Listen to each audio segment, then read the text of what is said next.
भावना के भूखे भोलेनाथ। एक गांव के बाहर छोटा सा शिव मंदिर था जिसमें एक वृद्ध पुजारी रहते थे। एक दिन एक गरीब माँ अपने नन्हे से बालक को मंदिर के द्वार पर छोड़कर चली गई। बहुत खोजने पर भी पुजारी जी को बालक के परिवार का कुछ भी पता ना चला। जब गांव का कोई भी व्यक्ति उस बालक का लालन पालन करने को तैयार ना हुआ तो पुजारी जी ने भगवान शिव की इच्छा समझकर उसे अपने पास रख लिया और उसका नाम भोला रख दिया।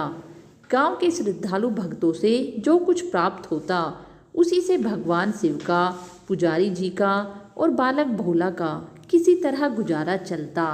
यदि किसी दिन कम भी पड़ता तो पुजारी जी बालक और भगवान को भोग लगाकर स्वयं गंगा जल पीकर रह जाते। धीरे धीरे भोला बड़ा होने लगा और अब वह पुजारी जी के कामों में हाथ बटाने लगा। वृद्ध पुजारी जी के थके हारे हाथों को कुछ आराम मिलने लगा, इसलिए उन्होंने भोला को मंदिर की सफाई, भगवान शिव की पूजा, उनको भोग लगाने और उनकी आरती करने की विधि अच्छी प्रकार समझा दी। अब वे स्वयं भगवान शिव के नाम जप और संकीर्तन में समय व्यतीत करने लगे। एक दिन भगवान शिव के मंगलकारी नाम शिव शिव शिव शिव का जाप करते हुए उनके प्राण छूट गए। अब बालक भोला का इन संसार में भगवान शिव के सिवा और कोई सहारा ना रहा। उसने पुजारी जी की ये 3 बातें कभी नहीं भूली। नंबर 1, भगवान भोलेनाथ शिव शंकर को ताजी गरम रसोई का ही खाना परोसा जाए। नंबर 2, भगवान को भोग लगाए बिना स्वयं कुछ भी नहीं खाना चाहिए। नंबर 3, भगवान शिव पर विश्वास रखकर कभी भी किसी वस्तु का संग्रह न करना, बासी भोजन का भी नहीं। यदि कोई भक्त पहले से बना भोजन या मिठाई मंदिर में दे जाता तो बालक भोला उसे गरीबों में बांट देता। वह ताजी रसोई बनाकर ही भगवान को भोग लगाता, उसके बाद ही स्वयं प्रसाद ग्रहण करता और यदि बचता तो उसे बांट देता। यदि रसोई बनाने को सामग्री न होती तो भोले बाबा और भोला भगत दोनों गंगा जल पीकर रह जाते। एक बार बरसात का मौसम आया और 3-4 दिन तक मूसलाधार वर्षा होने से मंदिर में एक भी भक्त नहीं झांका। भोला अपने भोले बाबा को गंगा जल का ही भोग लगाता और उसे ही पीकर रह जाता। भोले बाबा बालक की भक्ति और सहन शक्ति की परीक्षा लेते रहे, किंतु आखिर में अपने भक्त बालक को भूख से तड़पते देख के उनसे ना रहा गया। वे एक सेठ के नौकर का रूप धरकर हाथ में भोजन सामग्री की पोटली लेकर वर्षा में भीगते हुए मंदिर के द्वार पर पहुँचे। उन्होंने आवाज़ लगाकर भोला को बुलाया और उसके हाथ में पोटली देते हुए बोले, सेठ जी ने यह कच्चा राशन भेजा है, इससे रसोई बनाओ, भोग लगाओ और स्वयं भी प्रसाद पाओ। मैं कल फिर आऊँगा। अब भोला भगत ने आशीर्वाद देकर उसे विदा किया और कुछ सूखी गीली लकड़ियों के धुएं में गरम रसोई बनाकर भोले बाबा को भोग लगाया। पूरे बरसात के मौसम में भोले बाबा नौकर के वेश में भोला भगत को सीधा देने आते थे और स्वयं भी गर्मा गर्म रसोई का भोग पाते रहे। एक दिन भोला भगत ने सोचा कि सेठ जी को कच्चा राशन भेजते हुए 4 महीने हो चले हैं, किंतु वे स्वयं कभी मंदिर में भोले बाबा का प्रसाद ग्रहण करने नहीं आए। अगले दिन जब भोले बाबा नौकर के वेश में सीधे की पोटली देने आए तो भोला भगत उससे बोला, भाई तुम्हारे इतने धर्मात्मा सेठ जी कभी स्वयं मंदिर में प्रसाद लेने नहीं आए, इस कारण मेरा हृदय अत्यंत दुखी हो रहा है। अपने सेठ जी से कहना कि कल वे भी मंदिर में प्रसाद ग्रहण करने अवश्य पधारे। सुनकर नौकर बने भोले बाबा चौंक कर घबरा उठे और बोले, पुजारी जी, सेठ जी मेरे द्वारा आपको कच्चा राशन भेजते हैं, आप इससे भगवान को भी भोग लगाते हैं और स्वयं भी प्रसाद पाते हैं, फिर सेठ जी को बीच में बुलाने की क्या ज़रूरत है? जैसा चल रहा है वैसा ही चलने दीजिए ना। भोला बोला, ऐसे कैसे चलने दूँ? आपके धर्मात्मा सेठ जी इतने दिनों से कच्चा राशन भेज रहे हैं, क्या मैं उन्हें भगवान का प्रसाद देना अपना कर्तव्य भी पूरा ना करूं? मैं किसी का उधार नहीं रखता, सेठ जी से कह देना यदि कल भोले बाबा का प्रसाद ग्रहण करने न पधारे तो मैं उनका कच्चा राशन लेना बंद कर दूंगा। नौकर बने भोले बाबा तो अपने भोले भगत की अकड़ देखकर कांप उठे और यह सोचकर मन ही मन हंसे कि वाह, आज तो लेने वाला ही देने वाले पर धौंस दिखा रहा है। लेकिन सरल हृदय भगत के मनोभाव को देखकर रीझकर वे बोले, ठीक है पुजारी जी, कल सेठ जी मंदिर में प्रसाद ग्रहण करने जरूर पधारेंगे।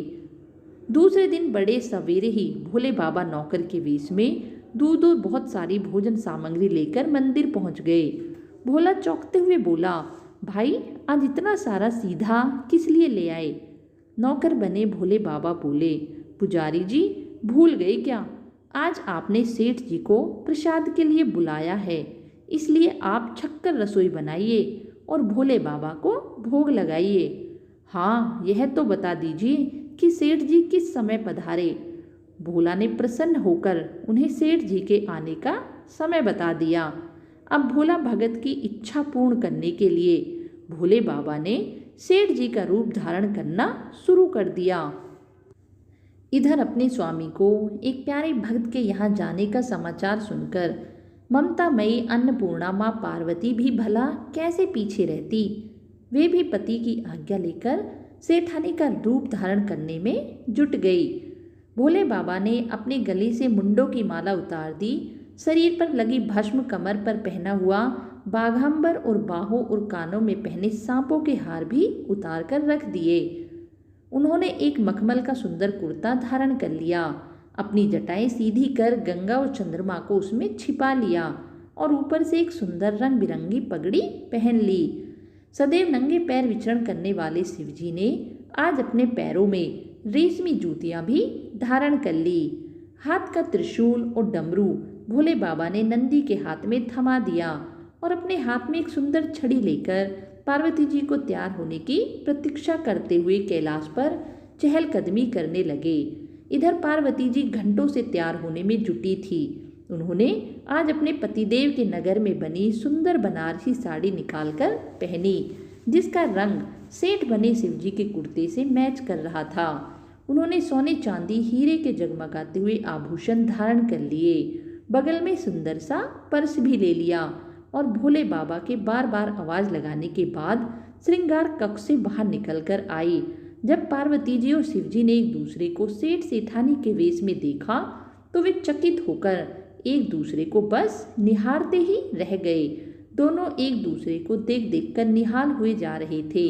इससे पहले उन्होंने कभी एक दूसरे का ऐसा सुंदर रूप देखा ही नहीं था। जब भगवान गौरी शंकर सेठानी सेठ का रूप धारण कर कर कैलाश से अपने भक्त के यहाँ दावत खाने चले गए तो गणेश, कार्तिकेय, नंदी, ऋषि मुनि, देवता देवांगनाएं भी उन्हें देखकर ठगे से रह गए। सेठ बने शिवजी अपने हाथ में ली हुई छड़ी को अदा से घुमाते हुए पृथ्वी पर टेकते हुए चल रहे थे और उनके पीछे पीछे बगल में पर्स लिए अपनी जूती से टक टक और पायलों से छन छन की मधुर ध्वनि करती हुई माँ पार्वती सेठानी बनी हुई भी चल रही थी। इधर भोला भगत आज सुबह से ही सेठ जी के स्वागत में भांति भांति के पकवान बनाने में जुटा हुआ था। अपने भोले बाबा का भोग तो वह चलते फिरते बना लेता था, किंतु आज उसे कई महीनों से भगवान को भोग लगाने के लिए कच्चा राशन भेजने वाले सेठ जी को भगवत प्रसाद देना था। अतः आज उसने अपनी सारी पाक कला झोंक डाली थी। उसने सेठ जी द्वारा भेजे हुए चावल धोकर खीर बनाई, उसे धीमी आंच पर पकाकर गाढ़ा किया और उसमें सेठ जी के द्वारा भेजे हुए पिस्ते, बादाम, केसर, चिलगोजे, किशमिश आदि डाले। मिर्च और अदरक को कूट कर उसे बाजरा, बेसन और गेहूं के आटे में भर भर कर मोटे मोटे मिस्से टिक्कड़ बनाए। रसोई बनाकर भोला भगत पुनः स्नान करने चला गया ताकि स्वच्छ वस्त्र पहनकर भोले बाबा को भोग लगा सके और सेठ जी को उनका प्रसाद दे सके। जब भोला भगत स्नान करके लौटा तो देखा सेठ जी प्रसाद ग्रहण करने के लिए स्वयं तो आए ही है, संग में अपनी सेठा जी को भी लाए हैं। भोला ने झट दोनों से राम राम की, उन्हें आसन देकर बिठाया और बोला, मैं अभी भगवान को भोग लगा कर आता हूँ, फिर आपको प्रसाद परोसूंगा। भावना के भूखे भोले बाबा से भूख सहन नहीं हो पा रही थी, इसलिए वे बोले, पुजारी जी, भगवान को जल्दी से भोग लगाइए, मुझसे भूख सहन नहीं होती। भोला भगत बोला, सेठ जी, भूख तो मुझे भी बड़े जोर से लग रही है, किंतु मैं अपनी भूख के कारण भगवान को भोग लगाना नहीं भूलता। यदि दुनिया के सारे लोग इसी तरह अपनी भूख के लिए भगवान को भोग लगाना भूल जाए तो भगवान तो भूखे मर जाएंगे। अब सेठ जी बने भोले बाबा एक पत्तल उठाते हुए बोले, पुजारी जी, आप भोग लगाइए, इधर मैं पत्तल परोस लेता हूँ, मुझसे भूख सहन नहीं हो पा रही है। भोला भगत सेठ जी बने भोले बाबा को डांटते हुए बोला, सेठ जी, भगवान के काम में ना तो जल्दबाजी चलती है और ना कंजूसी। मैं जब तक भगवान को भोग नहीं लगा लेता आप रसोई के पास भी नहीं फटक सकते। चुपचाप इधर बैठ जाइए और ओम नमः शिवाय जपते रहिए। मैं अभी आता हूँ और आपको पेट भरकर भोजन कराता हूँ। सेठ बने शिवजी डांट खाकर चुपचाप अपने आसन पर जा बैठे। सेठानी बनी पार्वती उनकी यह दशा देखकर बड़ी मुश्किल से अपनी हंसी रोक पाई, लेकिन जैसे ही भोला भगत पत्तल में सामग्री लेकर भगवान के समक्ष गए, तभी शिवजी पार्वती को मौन रहने का संकेत करते हुए चुपके चुपके पैर रखते हुए रसोई में पहुंच गए और उन्होंने एक एक व्यंजन उठाकर चखना शुरू कर दिया। भोले बाबा तो प्रसाद को चखते ही बहुत चक्के रह गए। खीर में चीनी की जगह नमक भरा हुआ था और सब्जियों में चीनी भरी हुई थी। जैसे ही भोले बाबा ने रोटी का एक टुकड़ा तोड़कर मुंह में दिया, वे सी सी करने लगे, क्योंकि रोटी में मिर्च ही मिर्च भरी थी। वे सी सी करते हुए उल्टे पैर भाग आए और अपने आसन पर जा बैठे। माँ पार्वती अपने स्वामी की यह हालत देखकर खिलखिलाकर हंस पड़ी। इससे पहले कि भोले बाबा पार्वती जी के सामने कुछ सफाई दे पाते, भोला भगत ओम नमः शिवाय का मंत्र जाप करते हुए आ पहुंचा। उसने भोग को रसोई में मिलाकर उसे पवित्र बना डाला और फिर सेठ जी के सामने पत्तल परोसकर हाथ जोड़कर बोला, सेठ जी, अब आप जी भरकर प्रसाद पाइए। भोले बाबा तो अभी अभी भक्त की भक्ति से भी जोरदार उसके हाथ की बनी हुई रसोई चख चुके थे, अतः उसे ग्रहण करने की बात सुनकर उनके पसीने छूटने लगे। कभी वे भोला का तो कभी वह पार्वती का मुख देखने लगते। भोला को सेठ जी की ढील बर्दाश्त नहीं हुई और बोला, सेठ जी, अब क्या हो गया आपको? अभी अभी तो इतनी उतावली मचा रहे थे, अब क्यों नहीं ग्रहण करते? आप ग्रहण करो, तभी तो माता जी भी प्रसाद ग्रहण करेंगी और फिर मैं भी प्रसाद पाऊंगा। भोला की ललकार सुनकर भोले बाबा ने चुपचाप खीर का कुल्हड़ उठाया और सारी नमकीन खीर गटागट पी गए। कुल्हड़ खाली होने की देर थी कि भोला ने उसे झट से भर दिया। अपने प्रिय भक्त के हाथों परोसे हुए भोग में भगवान को आज दुगना स्वाद आने लगा। भोला परोसता गया और भोले बाबा पीते गए। माता पार्वती भक्त और भगवान दोनों के प्रेम को देख देखकर मंत्र मुग्ध होती रही। जब सारी रसोई समाप्त हो गई तो भगवान ने एक जोर की डकार ली। भोला को होश आया और बोला, वाह सेठ जी वाह, मैं ही बावला था जो इतनी थोड़ी सी रसोई बनाई। मुझे पता होता कि आपको प्रसाद ग्रहण करने का इतना शौक है तो और भी ज़्यादा रसोई बनाता। भोले बाबा अपने पेट पर हाथ फेरते हुए सेठानी बनी पार्वती जी की ओर मुस्कुराकर देखते हुए बोले, पुजारी जी, मैं इतना रोज कहाँ खाता हूँ, किंतु आज प्रसाद इतना स्वादिष्ट बना था कि अपने पर वश ही नहीं रह पाया और खाता ही चला गया। किंतु तभी भोला भक्त रुआसा होकर बोला, सेठ जी, वह तो आपने ठीक किया, लेकिन माता जी तो भूखी ही रह गई। ममता में पार्वती माँ से भोला का रुआसा मुख देखा नहीं गया। उन्होंने बची हुई खीर की 4 बूंदें अपने कंठ में टपका ली। भोले बाबा द्वारा भोग लगाने से प्रसाद में अद्भुत अलौकिक स्वाद भर गया था। ऐसी सुगंधित और मीठी खीर चखकर जग जननी आकंठ तृप्त हो गई और उनके तृप्त होते ही सृष्टि का प्रत्येक प्राणी तृप्त हो गया। भोला भगत बोला, सेठ जी, आपने और माता जी ने प्रसाद ग्रहण कर लिया, इससे मुझे अत्यंत संतोष हुआ। समझ लीजिए कि आप दोनों द्वारा प्रसाद ग्रहण करने से मेरा भी पेट भर गया। मेरी तो वैसे भी महीने में 4-4 एकादशी हो जाती है, किंतु मैं भी एक दाना ले ही लेता हूँ, जिससे कि भोले बाबा के प्रसाद का अनादर ना हो। यह कहकर जैसे ही भोला ने खीर के पात्र में लगा चावल का एक दाना उठाकर अपने कंठ में डाला, उसकी जन्म जन्मांतर की भूख प्यास मिट गई और समस्त वासनाओं और इच्छाओं की तृप्ति हो गई। उसके ज्ञान के नेत्र खुल गए और उसने देखा कि उसके सम्मुख त्रिलोकनाथी भगवान शंकर और जगजननी माँ पार्वती आशीर्वाद की मुद्रा में खड़े हुए हैं। भोला दौड़कर उनके चरणों में लेट गया और उन्हीं में समा गया।